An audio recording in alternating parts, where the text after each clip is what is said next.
Hi, it's Jason with drpremed.com. I want to talk to you about a testing phenomenon that really affects a lot of students. You're probably wondering what it is and how you can beat it.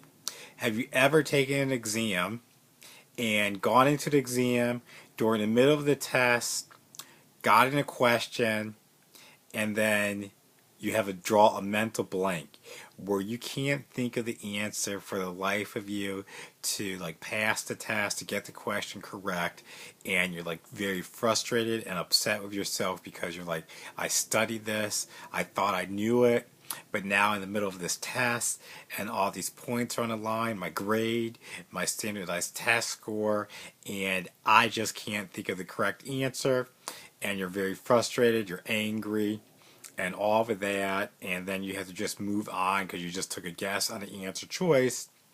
And then after you submit the test, or a couple minutes after you move on, you finally get the answer comes to you. Like, I can't believe that.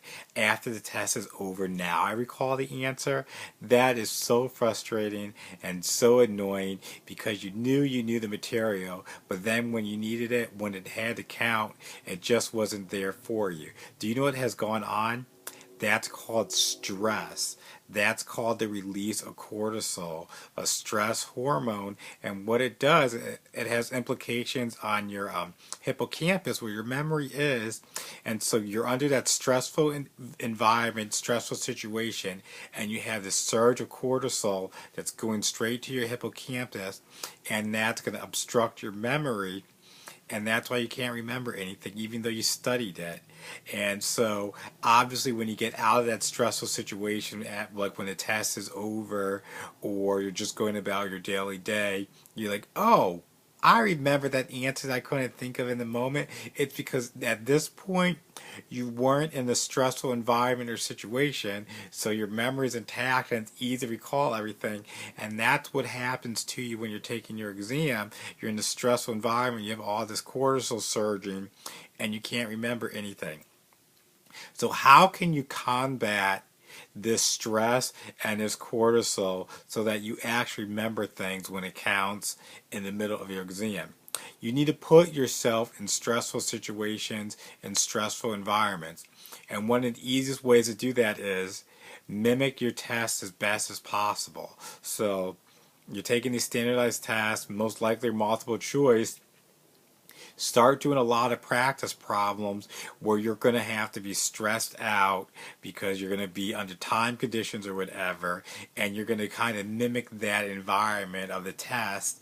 And so what's going to happen is you're going to have that cortisol surge in your testing environment, but if you keep practicing and you keep putting yourself under stressful situations, what's going to happen is that you're going to build up a tolerance. So the stress hormone isn't going to affect you as much when it counts on the actual exam. So that's what you want to do. That's why you want to put yourself in the stressful situations, because you're not going to get rid of the cortisol 100%. You're not going to bring down your stress to zero. But what you can do, you're going to be able to deal with it. You're going to be able to cope with it.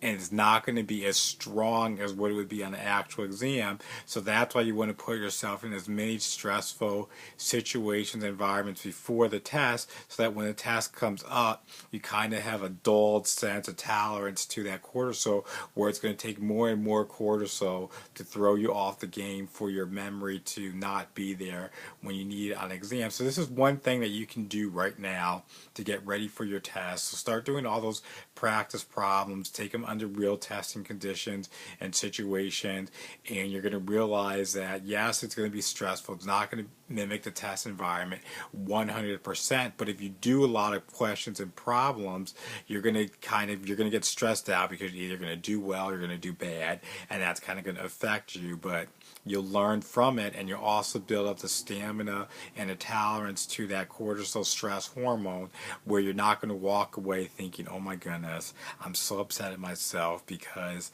I thought I knew it. I thought I studied it. I had it memorized. I knew a code. But then when I got into the test, it just wasn't there. I drew a blank.